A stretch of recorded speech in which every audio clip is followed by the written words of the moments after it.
AEW Collision was down under. AEW Dynamite is back above the Northern Hemisphere, but what way is this show going? Is it heading north or is it heading south? Welcome back, guys, to Fog Wrestling, here to review Dynamite, the 19th of February, 2025. We've got a couple of matches announced for tonight's show, and the matches didn't really interest me when I seen them in the preview, and they didn't really interest me when I seen them in the flesh. So yeah, kind of disappointed with what we got. Just a lack of anything really happening on this show. There was a couple of good things that I did like, but I mean overall the fallout from Grand Slam Collision just was not really there. Yeah, you'd Moxley and Cope, they followed up, but there was no Mariah May on the show to interact with Toni Storm. There was no Harley Cameron and Mercedes Moné. Buddy Murphy is off somewhere getting pegged by Rhea Ripley, so he didn't show up. Okada, hopefully they left him in Japan and he never bothered coming back to the States. You know, a lot of stuff that happened in Grand Slam Collision didn't happen tonight on Dynamite. It didn't, and you know what? As bad as the show may have been, which we'll get into, or as good as it could have been, I'm just excited to talk about wrestling, because it's been a while since I actually sat down and talked about... You've been on holiday, a much needed holiday, and you've got... Yep. You're working with a Bret Hart condition. I just hope if something happens to you, you ain't going to do what he did. Like he blames Goldberg for 2 decades. You're not going to blame me for dragging you into this video. Not well. I mean, it wouldn't be your fault. I would have to blame the table. But yeah, I mean, I've made the odd vid, mainly news or 10 reasons why, but no actual wrestling watched. You know what? The only wrestling I've watched good stuff. It was the SmackDown. I think it was 11th of November '99, and then it was Survivor Series '99. You know, and I could, you know, I'll probably make a few. I'll probably review that or look. I do that time when to some of the. Well, since you've got a concussion, if Tony Khan phoned you up right now and offered you $5 million to have a match in the night, would you take it? Aye, then I'd blame him. And fucking bury him. Millions. Right. Anyway, with that said, nobody wants to hear about Fog Wrestling's concussions. But I tell you what, watching current wrestling is almost enough to give you a concussion. But it is what it is. We start with. By the way, we're in Arizona tonight. I don't really like the setup of this arena. I think it looks... I guess it's because they ain't getting the large crowds. They kind of have to accommodate the setup of these arenas in order to try and make it look like the sections that they do are packed. But do you not think like the ramp and the stage and the hard cam is just taking up way too much room here? It does. I think the biggest problem for me is the fact that the ramp is level with the ring. So when guys don't want to go in the ring or they're having a face-off, yeah, it makes them look weak. Remember TNA implemented that and it was kind of shit? Yeah. WWE, as much as we bash it, they've never did that. I don't recall. No, I think if you're doing it as if you do it as a one-off, right, that's one thing. But AEW's done this a lot, and TNA did a period where they did it for like 2 years.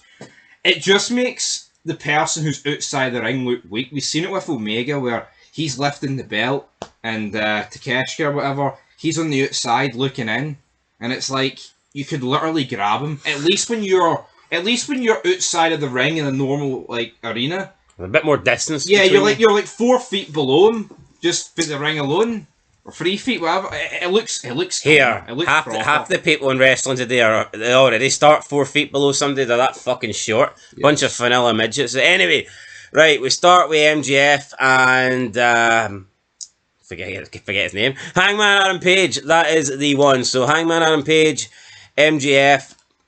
Tonight, this was scheduled. They agreed to have no physical contact. MJF talks about, how he's better than everyone, how he's done this, how he's done that. Hangman Adam Page doesn't believe that MJF's better than him. Hangman Adam Page talks about some of the bad stuff that he's done. And he says, unlike MJF, though, he admits that he is not perfect. MJF says that why, though, is Hangman Adam Page morally accepted by the crowd, and he lists all the bad things that Hangman has done, including burning someone's house down, stabbing someone with a syringe, ending the career of a legendary wrestler, Christopher Daniels' brother, Curry Man, adding a wee bit of spice in there. So yeah, look, Hangman Page done a lot of bad shit, a lot of cowboy shit, but the crowd still like him. And Hangman Adam Page says, That he's never lied to the crowd. He's told 100 lies probably in his AEW career, but he's never lied to them. MJF says, look, you're lying right now. You think you're better than me. I'm better on the mic. I'm a better talker. I'm a better promo. I dress better. I look better. I wrestle better. He says, tell me one thing you're better at being than I am. Adam Hangman Page says, I'm better at being real. And then we get a bit of a bit of a face-off, and it leads to MJF spitting in the face at Adam Page. Adam Page tries to grab MJF. MJF ducks to the outside. Security hold back Page. Page unloads on security. And, I guess we're getting Page versus MJF at Revolution. I thought it was a decent promo. I guess there's no real story here. It's kind of just, I'm going to take shots at you, then you can take shots at me, but isn't that every wrestling promo these days, pretty much? I think they tried to... I know it's been done before, but it just felt like a copy and paste of McIntyre, Punk, Rollins, Punk, those sort of promos, right? But you know what? There was a bit of fire in it. But my problem with this is, it's like, if MJF just lists through everything this guy's done, well, why doesn't everyone do that? People are at different points. Paige is probably about a tweener at this stage. Say when Triple H is a face, in what year's Triple H? Say Triple H, right? Late 2006. Do we have to talk about Triple H? I hate him. Right, Triple H is a bad example, right? Thanks. It's like Randy Orton, right? Oh, we're all sympathetic towards Randy Orton. Oh, because Owen's hitting with the worst pile driver of all time. Fuck him. But then what if, Kevin Owens turns around, oh, what about in 2009 when this guy went around punting old guys and seen his dad, McMahon, and he kissed Stephanie? Or what about Big Boss Man when he fucking dragged the casket of Big Show's father when he turned face in 2002? I'm going to bring that up. You see what the fucking... It's like Kane. Yeah. Look at Kane's face. Turns what about... Well, sure, he burnt his family alive. Yeah, see wrestling. See, as soon as you turn face, what you done as a heel's forgotten. Yeah. Unless it's current WWE and you've got Drew McIntyre still pissed at Jericho and all this shit. No, it's not. Yeah, you're right. Look at Drew McIntyre and Kevin Owens, man. They're still butthurt over stuff that happened years ago. Get fucking over it. Look at Austin when he was in the Alliance. Pretty much turned face after getting screwed. And that was it. He was the fucking rattlesnake again. Yeah. Beloved, it's like... No, but that's the way it should... See, to keep it clean... That's the way it should be. But I do think this one kind of worked because I think MJF was like, here, me and you are both arseholes, but they still love you.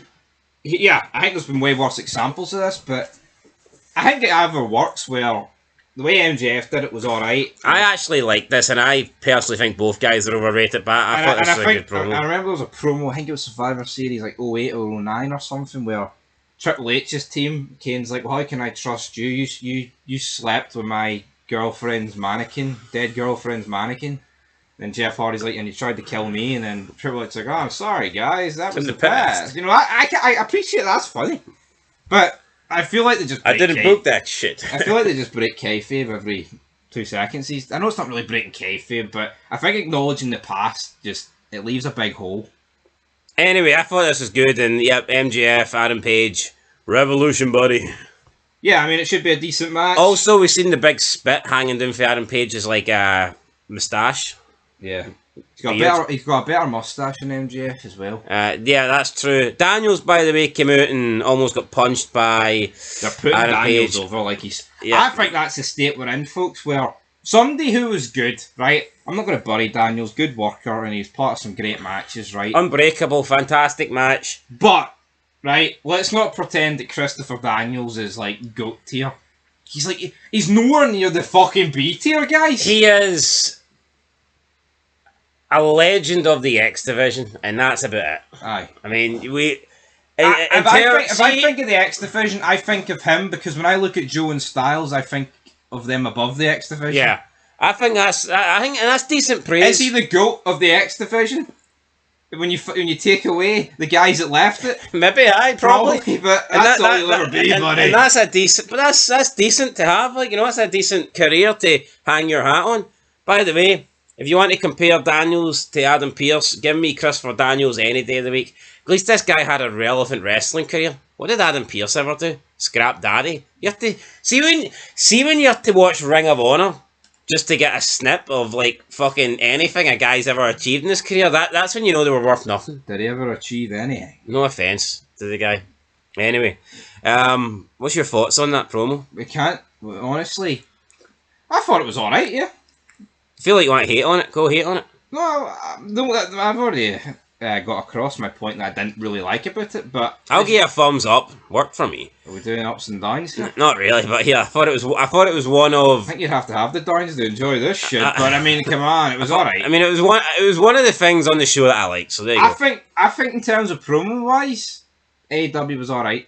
Aye, right. Renee's with the Undisputed Kingdom. Who cares? Honestly, Orange Cassidy, no interest. Moving on. Yeah, no, the conglomeration. They say they're not a stable. They say they're a lifestyle. I mean, what the fuck? What was that even? Just a bunch of jobbers, man, isn't it? Couldn't tell you one person. Right, match number 1, trios match. The Ops versus the Patriarchy. The Ops, the Special Ops. Do you not think like the Ops? See if like the Shield were called the Ops. Do you don't think they would suit that kind of? They kind of look like a faction I could call the Ops. Aye. Look at this faction, right? You've got a 5 foot tall wannabe tough guy who looks nothing like his dad. You've got a big fat bastard in Samoa Joe and some plain boring generic Japanese guy in black trunks. I mean, what is so good about this faction? The Ops. This is going nowhere. No, I mean, they could maybe get a run with the trio titles that don't mean shit. But other than that, where's this going? I feel like in AEW you just get wronged together if they have nothing to do with. And this is exactly what this is. This is just a bunch of half-wits. Yeah, they took on the Patriarchy. They beat the Patriarchy. Christian's still carrying that briefcase, that contract. When's he going to cash it in? We don't know. Yeah, Chris Jericho is backstage. He talks about the bounty on Bandido. We're getting Jericho versus Bandido. Ring of Honor World Championship match. Totally forgot Jericho's the Ring of Honor champion, but there you go. Yeah, it was on Collision. If you want to check out the spoiler recap for that, you're more than welcome to. We'll see who won. Yeah, Jericho says people... New York minute, people. Jericho says people forget AEW wouldn't be here without Chris fucking Jericho. Look... I think that's a fair thing to say. I think he can take a big claim in getting credit, but I still think AEW would have existed without Chris Jericho. Oh, yeah, but he's a massive part of it. If they couldn't get Chris Jericho, I think they would have just tried to get the next biggest name they could. Yeah. But I also think when you're AEW, you do need someone that could work, and I do believe that in 2019, Jericho could still work at a really good level. Not too sure about now. Not saying he's bad now, but he is slowing down. It's understandable. I don't think Jericho's declines anything to do with his work. Yeah, he's got a bit flabbier. Yeah, he's a bit out of shape. It's the fucking rehashed gimmicks of shitey factions. Yeah, but at least he was there. You know, he showed up every week. He was a champion. He was active in the ring, active in promos. See, until the COVID period at AEW, Jericho was a massive part of it. And fair play to him. You can argue, they could have got somebody with a bit more star power. Yeah, look, AEW could have brought in Brock, but would it have worked if Brock showed up once every 2 months? The fact See, when the company's starting, you need somebody to be there and present. And Jericho was. I'll give him credit for that. Is this. AEW's best ratings came when this guy was champion. So, gotta give Jericho a bit of credit. Does that surprise you, though? No. Right, let's move on. Match 2, Street Fight, Powerhouse Hobbs versus Big Bill. I mean, the match was alright, apart from this. Well, there's a couple of things I don't like, okay? So they went to a commercial break, but they're showing you the picture-in-picture. And, I mean, it's not a problem with this match, it's a problem with every match. The pace just slows down. You go from... Honestly, they go from working a TV match to working like a house show. See, as soon as it goes to commercial break, they go into house show mode. Yeah. But the problem is, you're still seeing it. Yeah, why do we need to see it? If you're still seeing it, then you need...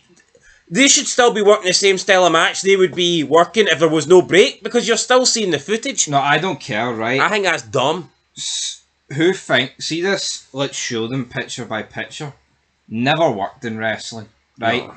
Now, I mean, honestly, back in the day, it was extremely rare that they would have actually did breaks during matches. You want to know why? Because the matches were fucking shorter. Yeah, and even in the main events, a lot of times they'd be like, right, this is our last commercial break. You had JR hyping that up a lot. Aye, so we're not going... I just think it exposes the business for me. It does. Because you get fucking 5 minutes of a guy outside Then nothing. Yeah, I mean, during the break, Hobbs was basically just laying there, and then you had the Bad Apple come out. He helped. They took a long time moving. They moved the stairs between them, and it's like Big Bill's a big guy. He could fucking move them on his own. You think of the best TV matches in history, right? I mean, I think Jericho and Benoit taking on Austin and Triple H comes to mind. See if they spent 5 minutes of that match fucking just lying there on the outside. That match would go. That would be. I would go for a 10 to a. I would definitely lose. Yeah, that match was a 10, but that 5 minutes brings it to a fucking 7. And honestly, that's the truth. It's like the Raw Roulette TLC. If you have fucking 5 minutes in a match where the guys are just sitting there doing nothing. Aye, so yeah, they need to stop that shit. There was also another bad spot where Hobbs was pounding Big Bill's face into the steel steps. The only problem is it was clearly Big Bill's hands that were going into steel steps because his face never got within about 6 feet. I was going to say 6 inches, but I guess 6 feet works. Just looked really, really shit. Honestly, see, this just never really works, man. Why not just do one slam and that way you can make it look good? Instead, they've done about 8 slams, and everyone looks shit. And here, at least if you do one that looks shit, it doesn't look that bad. See when you do 8 in a row, and they all look shit. Fucking hell, do you know what I mean? It's not good. And then Big Bill gets chokeslammed through a barbed wire table, and Aubrey Edwards counts out Big Bill. This was a street fight. I don't recall street fights having a 10 count. I don't know if that's a new thing, or whether they just didn't want somebody to get pinned in this match, but either way. Yeah. I mean, if you take away... Is Last Man Standing copyrighted by WWE? Maybe. If you take away the... I don't know, I think if you take away the steel steps things and the break, it was an alright match. It's a hard thing to take away, isn't it? You know? It was match of the night. Oh, well, yeah. I mean, I don't think that's up for debate, but... I think, anyway, so... this is I feel like AEW... AEW did it more, but when WWE's moved to Netflix, you are getting this every week. It's either you actually see the match now, or you get these, shitey fucking promos backstage that, are non-canon. Crap. They need to eradicate this for the wrestling business. Yeah, Murder Machines, they want a shot against the Hurt Syndicate. Hurt Syndicate not to be seen tonight. Again, what's happening with Bobby Lashley? Came in, 2 million views, pretty much done nothing since. You said the reasons, you said Okada, they were here because they taped stuff for Collision. So... I think AEW needs a brand split. Up next, we had the whore that you all adore. The slut that you can't rebut. The Tramp is your new champ. Toni Storm comes out. The Tramp is here. Cuts a promo for how she won the title in Australia in front of friends, family, and former lovers. Takes a dig at Mariah May. Says she took the title from that sick bitch, Mariah May. Then she talks about small packages and says that her small packages helped her get the victory. Again, another shot. Mariah May basically said that Toni Storm was lacking in the chest department, but she says that small things come in good packages, and that's what happened. Small package won the title. She then says that Storm railed Mariah with the biggest package there's ever been. That was a good line. No, it was a good line, and this was actually a very good promo. Fucking leaps and bounds above anyone in WWE right now. Storm then says May has been beaten, excelled, and compromised to a permanent end. Toni Storm then plugs her movie in there as well, Queen of the Ring.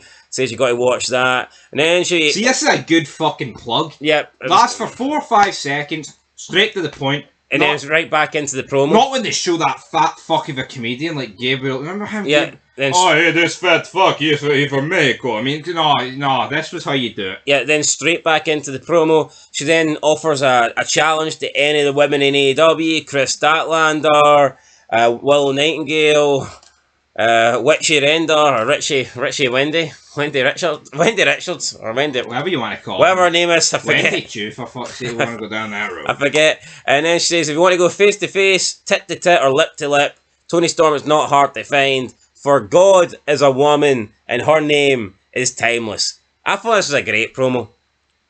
No, it was. Probably the best promo of the year so far. And I know we're not that far into the year, but I mean, how can anyone prefer the women of WWE over this? How can anyone think that Bayley is cutting better promos than this? No, there's a or fucking... Nia Jax is cutting better promos than this? Or the Julia, me, yo, CW. How can anybody... Jordana Grace is fucking SmackDown versus Raw. Man voice, you know? It's like, what the... I have a dick. You know, it's like, what the hell? This is a great promo for Toni Storm. Best thing on the show, hands down. And I've gave her a lot of credit. I always give her credit. No, you know what? Let's give credit to Tony Khan here, because I think the presentation of the light shining on her, they're doing their best to make her feel important. Best character in wrestling today. And I don't even think it's close. No, I don't think it's close either. But it's like, when you look across the board in wrestling, she shouldn't be. She really fucking shouldn't be, because there's so many, like, you know, the men always take centre stage, right? They do, across, but she... the ratings aren't here, but you know what? As we've said in previous videos, ratings of course matter, right? Because people tune in if it's fucking good. Yeah, but is it any coincidence that Toni Storm's the best thing going and she's actually a character? She's playing a character. She's got a character. Like, see when you look at like Punk and Seth Rollins, yeah, they had some decent promos. But it's all just real life. It's all personal. It's Phil Brooks and whatever the fuck Rollins is called. What is he called? I don't know. Something Black, Tyler Black or whatever. Whatever his name is. But you're right. It's CM Punk is just playing Phil Brooks. Yep. Seth Rollins is playing Tyler Black or whatever his real name is. They're not playing characters, and they're not buying into the kayfabe, and Toni Storm is, and that's why what she's doing is better than what they're doing. CM Punk in the press conference when he's eating donuts, that's the same guy in the ring. See CM Punk 15 years ago, Straight Edge Society, that's not Phil Brooks. No, the best in the world, that's CM Punk. It's like, what are we getting now? I just don't get it. But again, I don't even think you can blame Punk. I think you blame WWE in this Triple H era. It's like, it's this sports era, this reality era where they basically said here, kayfabe's dead. We don't professional wrestling, storytelling, none of that matters. All that matters is the fake fights and the real people. Yeah, newsflash. A lot of these people are fucking boring. We don't want real people. No. See if Toni Storm came out, right, and just played or just acted the person that she is on a day-to-day basis, I'm willing to bet she'd absolutely suck. No. No, but how many times, right, have you seen with actors, for example, you hear them do interviews and it's like, fuck, he sounds a bit boring. Or he's a bit weird. But it's like, fuck, when you watch their movies, like, fuck, he's fucking brilliant. And it's the same with wrestling. Like Bryan Cranston, every time I see a Bryan Cranston interview, I'm like, how is this the guy that played Walter White? Ron Perlman as well, I mean, perfect examples. You know what I mean? Not saying they don't have the charisma or the, but certain other things, brother. But I mean, come on. They are just playing themselves and it's pathetic. No, it is. No, definitely. Toni Storm, she is hands down the best character in wrestling today, and Harley Cameron's the most entertaining person in wrestling today. So, I've said it for months now. I think I've been saying it for close to a year, maybe longer than a year. I'll stand by it. And more people are beginning to actually agree with me now. When I first said it, people were like, you're talking shite, you're talking rubbish, you don't know what you're talking about. AEW has a better women's division than WWE. Yep. Hands fucking down. No, you look at WWE, what woman's actually got a character? Look at Alexa Bliss is back through the door. Lyra Valkyrie just holds a belt up and stares at somebody as if that's good. I know. Oh, look, you want this belt? I'm going to hold it in front of you and stare at you. Oh, brilliant. Great television. You're fucking shite. Fucking shite. I mean, it is garbage. It is absolutely garbage. It is garbage, but this was good. This was good. Right, then we got a video package. Gabe Kidd's coming to Collisions. I don't even know who this guy is. I'm not. I heard Tyson Kidd. I don't know who Gabe Kidd is. Willow Nightingale is back with Renee. Willow says she isn't happy. Says that John Moxley attacked her last week. I'm willing to bet John Moxley did not attack her last week. It was probably Marina Shafir. And guess what? Marina Shafir attacks her again this week. Moxley then takes the camera. Him and the Death Riders go to the ring. He says nobody comes to Moxley's house and lays down the challenge to him. says Copeland isn't here. He's probably still laid out in Australia. Moxley says he popped Cope's head off his shoulders, and if he shows up to Revolution, he will finish the job. You know, just a generic. It's the same shit with Moxley now.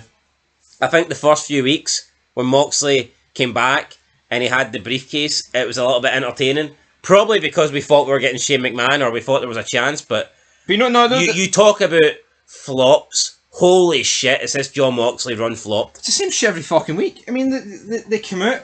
I'm taking over. It's like, mate, you're champion. If you're not took over, well, what else can you fucking do to take over? You don't want to expand. You don't want to add new members. And if you don't want to add the NWO's entire gimmick, right, when it first came in, was taking over, getting the belts, right, and then they expand it. What is the next fucking protocol? Yeah, look, I think Cope right now kind of sucks, to be honest, but the quicker Moxley loses that belt, the better. So just put the belt on Cope. Edge is still Edge, right? But you know what? See, Ledge, end, shirt. I know that's shite. But this is probably one of the few examples where if this was simply just Jon Moxley against Edge, one-on-one, no factions, and even take the story, because the story's just shite. What is the story? Repeat the same shite for 2 weeks? 2 months? See if it was just simply those two one-on-one, you'd be like, that's a decent match to carry itself. The story is Jon Moxley attacked Edge's boyfriends, FTR, and Edge wasn't happy about it. Scary, guys. Anytime I hear Metalingus, I'm thinking it's FTR coming in. It was actually mental, man. Edge was like, you don't care, I don't care what you do, but when you attack FTR, you go too far. Like, what? The fuck's he talking about? No. Why is FTR... No, come on, just look at FTR. They always try and latch on to anybody that's relevant. No. Pretty sure they latched on to fucking Cody. They latched on to Punk. They're latching on to Edge. They'll latch on to... I mean, I don't know. They'll latch on to anybody. No, it's scary, folks. And you know what? Joe Hendry, the best world champion in the business today. By default. By default. Because the rest of them fucking what's suck. Cody Rhodes' character, guys? What's Gunther's character? Compared to Toni Storm. Cody Rhodes, I'm tired. Mate, you don't fucking work! No, but you know it's sad, man. See the amount of people that think Gunther's better than Toni Storm. I feel bad. No, but let's say people say Cody Rhodes' story was getting them winning the belt, right? Say that's his story, but what's his character? What's his fucking What, the guy with the tattoo? Yeah, they can say his character's the American nickname. No, that's a name. That's a nickname. Yeah, it's not really a character, is it? Like, it's just a nickname. I mean, at the end of the day, the story is here, Cody. See, when you were first in WWE, and WWE was like still semi-relevant and had people that were worth a damn, you were a mid-carder at best. Yep. You've sneaked in the back door now when wrestling is on its knees, and we'll put you. Yeah, you might be a main event talent now, but I mean, honestly, I actually preferred Cody in his original run. No, I did as well. I think Dashing Cody Rhodes. Yeah, want to know why I think Dashing Cody Rhodes is better than anything he's done since? Because it was a fucking character. That's why. No, I know. But remember the vignettes? No, but I like Drew McIntyre, right? Remember the grooming vignettes? No, I like Drew McIntyre, right? And you know what? See Jinder Mahal's reign, it didn't bore me. But see these guys that flopped and then came back years later. Is it just because of the fucking decline of wrestling these guys have actually been given a chance? Could you not just say that? I'd say so. I mean, you look across the board. You look across the board. See if you still had Batista as an active wrestler and he decided he wasn't going to Hollywood. I mean, and if Edge never got his injury. Yeah, and if Cena never left, and you know all that stuff. See if Taker was younger and Michaels were younger, and they said, "Oh, we're going to continue on and wrestle to Sting's age." Cody wouldn't be at the top. Yep. And that's it. It's that simple, like so. And if The Rock never left, if Austin didn't have a bad neck, and Hogan had a back. Yep. Anyway, you get the point. Adam Copeland is here. He comes out with the base, and it's just you got Marina Shafir in there, but she can't do anything, or no one can do anything to her, and it just looks awkward. She's standing there, just looks like the odd person out, just taking up space. Bit crap. Edge gets Janice. They're calling this Max or something. What did they call this bat? It's fucking a business bat. Spike. This is a business bat. No, it is. Spike's a shite name, isn't it? I mean, think about the money these fucking writers are on. Spike. I mean, Spike TV. I wish we were on Spike TV. I miss the monster a bit. You know what I mean? Then he's got Chris Parks, his brother. I mean, they're characters, man. Never seen them in the same room together, but yeah, they might be brothers. You know, like, what the fuck happened here? Anyway, up next we have... by the way, Cope says Moxley has no guts, no nuts, and no spine. So there you go. He's going to take out the Death Riders one by one as well. I'm assuming that doesn't include Marina Shafir. Yeah, what happens when he takes out 3 and he's left with her? Double one edge. Beth Phoenix. I reckon we'll see Beth Phoenix at Revolution. That's my prediction. Yep. As long as we don't see her on commentary. Yeah, remember that period where they pushed Beth Phoenix and Renee Young on commentary? Remember Renee was on Raw and I think Beth was on NXT? Yep. Remember that? Awful. They were pushing like there was a woman in there as part of the 3-person commentary team. Yep. Jeez. And also, how fucking retarded is it that... I will say Beth was a bit better than Renee though. How retarded is it that they're openly acknowledging the fact that like Renee Young and Moxley are like husband and wife? Like, I know it's out in the open. It's been out in the open for years, right? But I think having her as like the bubbly face announcer backstage... It doesn't make sense. Her husband's this fucking psychotic guy that's... Yeah, no, it really fucking doesn't. You know, it's actually retarded is what it is. Yeah, what happened to back in the day when kayfabe was alive and you had people in marriages and relationships but it wasn't shown on TV? Yeah. Yeah, a lot of people were in relationships back in the day and that was never acknowledged on TV. Yeah, it's like, you watch the Attitude Era, it's like, King barely acknowledges Brian Christopher, and he barely acknowledged the cat, despite one being his son and one being his girlfriend. It's like... Wife, girlfriend, shite, jobby. It's just like, why does everything... But again, it plays back to they just play themselves. That's what it fucking is. Yeah, Kenny Dykstra and Mickey James were dating. Never once did you see that. I don't care. When Cena and Mickey James were dating, never once seen that. Yeah. It's just, ridiculous, man. Ridiculous. Then obviously when wrestling started going downhill, they started showing you like the on-screen but then things. It's like, oh, here, we'll give you Undertaker and his wife. We'll do something good. DDP stocks are big reveal. Well, that's good. I mean, Sarah just didn't come out on the back of the bike for no fucking reason. Yeah, I can't remember when Michelle McCool and Taker started dating, but they never acknowledged that on TV. No. How shite would it have been SmackDown 2008 and the Undertaker won't be denied. Every time Undertaker's in a feud or whatever, a promo, Michelle McCool standing by his side. I know. Not so cool now, are you dead, man? You know, it's like, whatever. Right, Megan Bayne versus Chris Statlander. Two big women here. Meaty women. F5, and you know, it's cool to see somebody doing F5. Any thoughts? No, I see it. I mean, Penelope Ford came out, cost Chris Statlander. Referee didn't see it. The reality is, no one's doing an F5 as good as Brock, are they? No. Thoughts Don't on get Brock, Tony. Thoughts on Megan Bayne? I need to see more before I can. Just doesn't interest me. Just a big, powerhouse wrestler. That doesn't. You know what? See the last. I think. See the last 5 years, women, but butchy women's the go-to. What I would say about Megan Bayne, she's the kind of wrestler that if she was in NXT, the fanboys would wax lyrical over her. Yep. No, absolutely. But she's in AEW, so she'll probably say she sucks. Like I mean, I don't really care for her, but is what it is. Right, up next we have Ricochet comes out. He's wearing this, like, I don't know, is this a dress or a cloak, or he's wearing something, right? Cuts a promo. I mean, runs down the crowd. Listen, I'm not saying this is great, but I think that Ricochet has shown more from a character standpoint in AEW than he ever did in WWE. The only time I can really remember Ricochet is talking in WWE is when he said he wasn't there to talk, and McIntyre just ruined his career pretty much. No, he did. Then shut the hell up.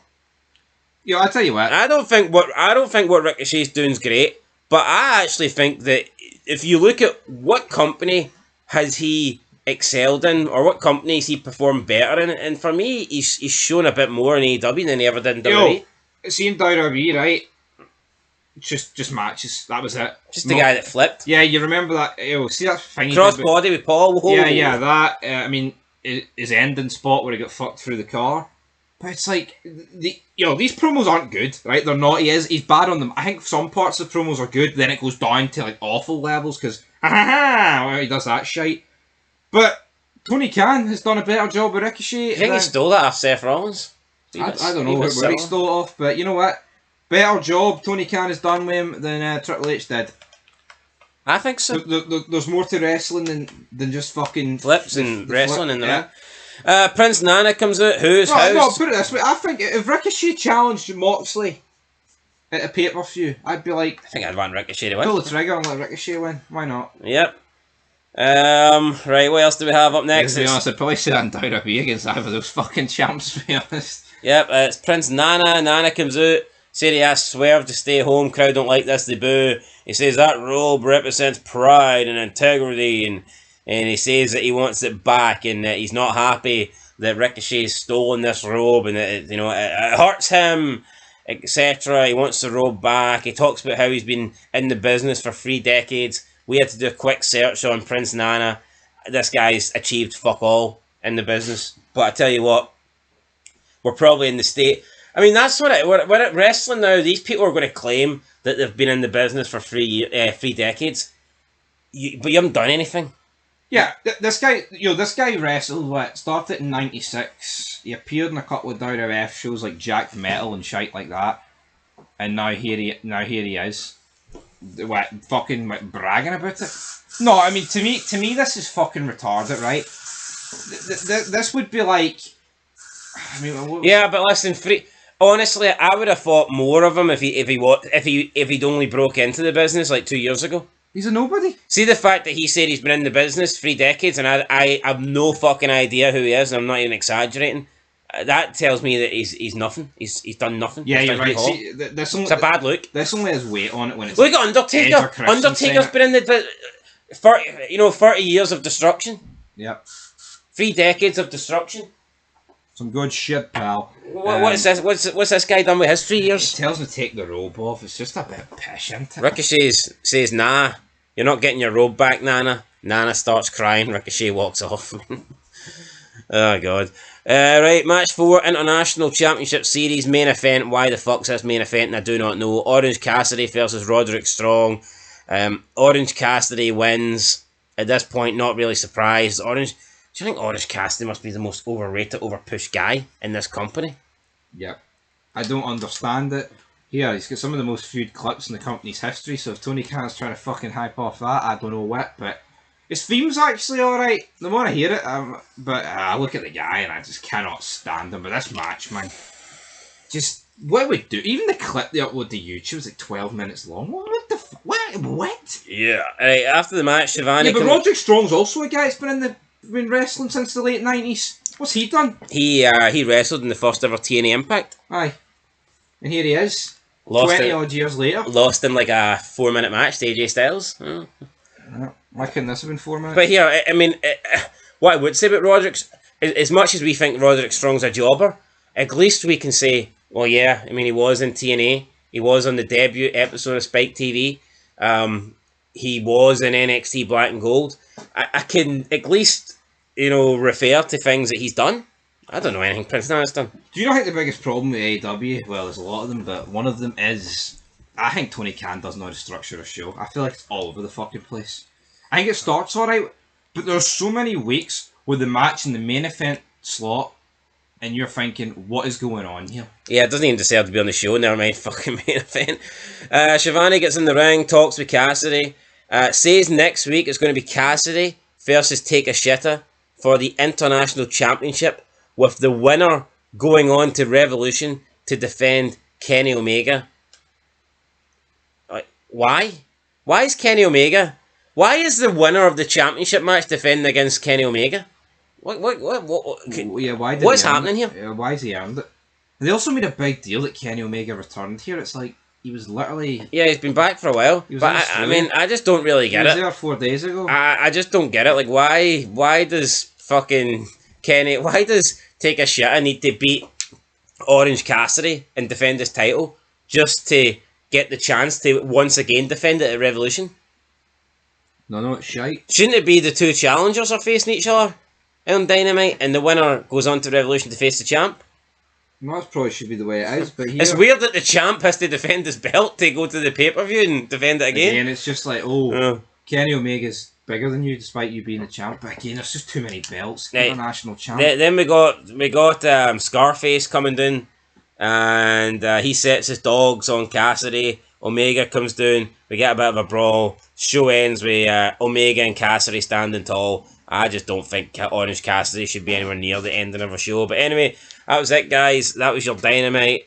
I mean, it wasn't great, but I mean, it wasn't horrible. I thought there were some decent things on this show. So, yeah, I will give Dynamite. I'll give it a 3 out of 10. I thought it wasn't the worst show. I think a 3 is a fair rating. I think a show that's got the best promo of the year on it is automatically bumped up by that. So it's a 3 for me. Aye. Anyway, but I think that 3 is the highest rating I've given a wrestling show in a long time, by the way. Yep. I think that sums up the state of wrestling. Anyway, guys, that's it. Till next time, leave a like, leave a comment, subscribe. Till then, peace.